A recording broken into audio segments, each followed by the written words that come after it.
ignore the movie playing in the background. That is for I don't know what title that is. I'm just transferring it anyway. Um, and pardon the deep voice. Apparently, I am congested. I'm not feeling sick. I just feel I feel kind of normal, if just a bit hot. So I don't know. So maybe I could do the trailer voice. Might as well. Let's start out with this. In a world where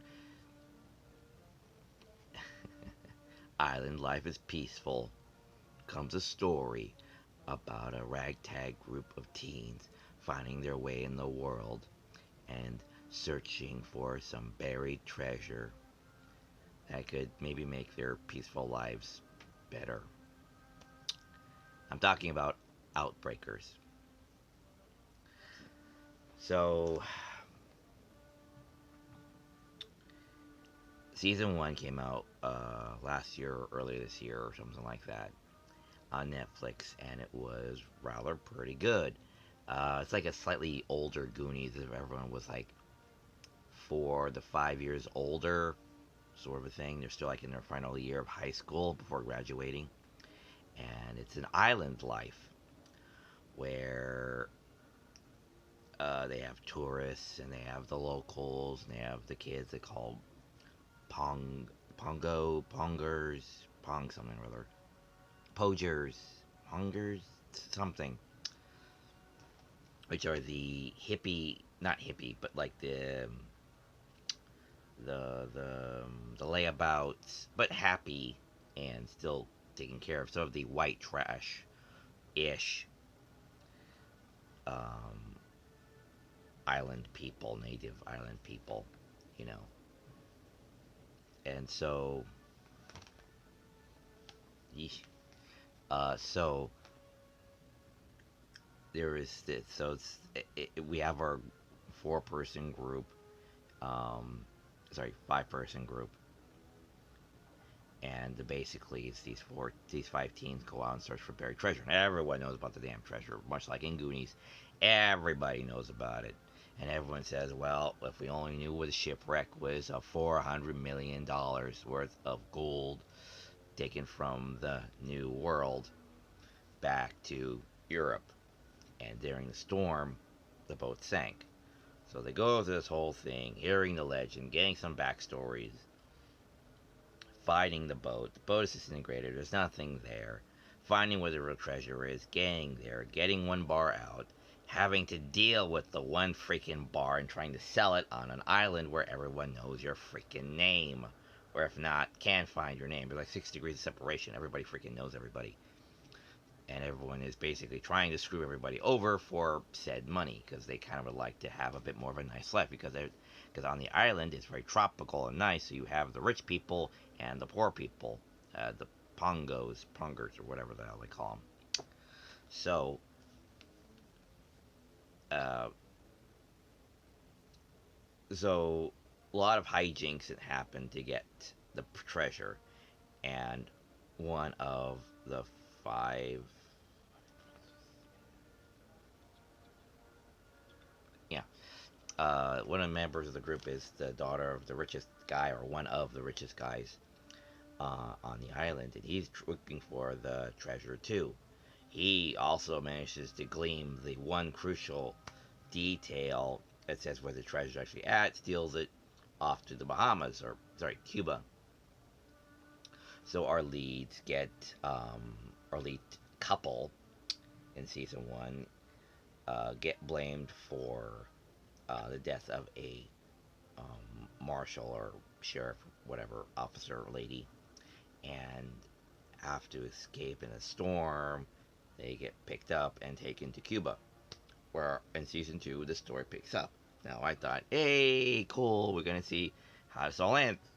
Happily, they get the treasure, right? So they go down there, pull a big freaking heist, get the treasure, and then somehow lose it to the authorities. I guess. I don't know. They just suddenly don't have the treasure anymore. All the while, more world building, backstory, and lore happens with our second little group. So the lead group of white kids, the pair, have their season one and first quarter or half ish, somewhere in there, of season two to tell their story. So primarily or dominantly, the second pair, which is of some sort of African Cuban descent, something or other. Again, I don't know, but basically, that couple has their story to tell of his backstory of parentage being betrayed, and it kind of comes out of nowhere. It's like, oh, the cross was there the whole time, the giant cross of El Dorado or whatever, San Domingo, San Domingo, you know, and it's like it's a pair, treasure. It's like, then why didn't you mention that at all in season one? Yeah, we didn't bother to mention that at all in season one because we're writing it into the story now. Yeah, so this whole hunt for that, this whole backstory saying I'm the great great grandson of this guy who was killed and had the big golden cross. And in the golden cross, there is that's like the shroud of Jesus or whatever. They don't actually call it that, but it's just the shroud that can grant healing. And some sickly old lady wants it to heal herself. Yeah, so all that's going on, and that is basically a lot of this. That's a summary up, a big summary of season two. So they write out the first treasure and write in the next treasure for season two, which goes to the rich family by happenstance. Okay, and kind of see that. Still no clue what the hell happens to the first treasure. They just say the authorities have it. That's it. And then it ends on a cliffhanger, and much like the Fast series, it's like, no, I didn't die. I was alive all along. Um, okay. They went through pains to say he died, and then they say, no, this character's still alive. It's like, okay, then who the hell was that person over there then? Who's that skeleton over there? Some random other dude? Again, I don't know. It's just gets a little kind of like, wait, what? So, whatever.